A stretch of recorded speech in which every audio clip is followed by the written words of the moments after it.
Raad, welcome to the Bony Podcast. Thank you. Thank you for having me. I have so many things I want to ask you. I'll start with something. I'm just curious. Why did you get fired from CVS?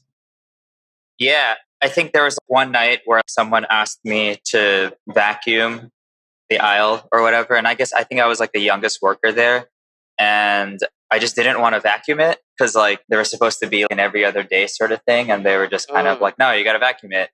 I was like, no, I don't want to. I'd rather just do anything else. And then they pretty much sort of fired me the next day. They found some sort of excuse. They were just like, oh, your cash register was short by like 36 cents. But I knew it's because I kind of just pushed back on doing something I genuinely didn't want to do. And I think there's like a common theme in my life where I just don't like being told what to do. And I'm kind of a little bit of a free thinker. And maybe that sort of seeded the plants of like not really ever being able to hold a steady job ever since then, which, leads into like a bigger story. So you've never held a job? I have, but they were very short lived. I just wasn't very good at showing up at one place at a specific time and doing the same thing over and over again. I'm just not a very big morning person. So whenever I had to sort of just forcefully wake up, that would just dampen my mood right then and there. B, I'm just a curious person. So if I'm told to do something and I don't really understand the why behind it, I'm just not going to be naturally into it. So I'm going to do it by force. And I think I did that with a lot of my other jobs because I needed the money. But just wasn't going to be, I knew something that was going to be long lasting because I'd rather be poor than do something that I'm not genuinely interested in. Before CVS, I've worked at Jones Beach, at a concession stand. I worked at a country club as a food server, waiter person, did a bunch of weddings. I had a CVS job. And then I worked at a couple of law firms. And luckily, those were pretty short because they were kind of, while I was in law school, they were kind of 2 or 3 months long.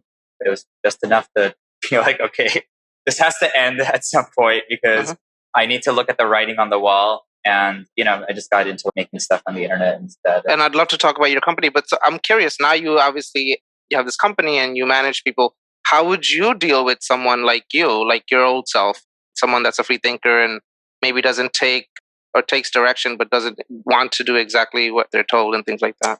Yeah, I actually try to find those people. I'm not the very best manager.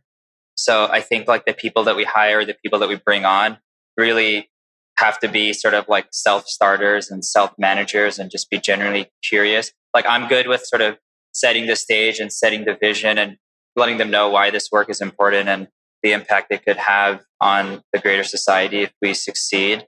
And then after that, it's really just sort of up to them on how they perform. I think money is a decent motivator, but if you're sort of building anything sort of early stage, you really need people to go way beyond just money being the main motivator. It needs to be something that comes from the heart. And that's the only way you're really going to succeed when you're doing something really early stage, especially in the technology sector, especially within law, where there's been institutions that are around for hundreds of years and you're just sort of this less than 10-year-old startup trying to disrupt it. You need people to go to the extreme, and extreme actions lead to extreme results. So I try to actively find those people. And that's why it's very hard for us to hire as well, because there's not too many of them out there.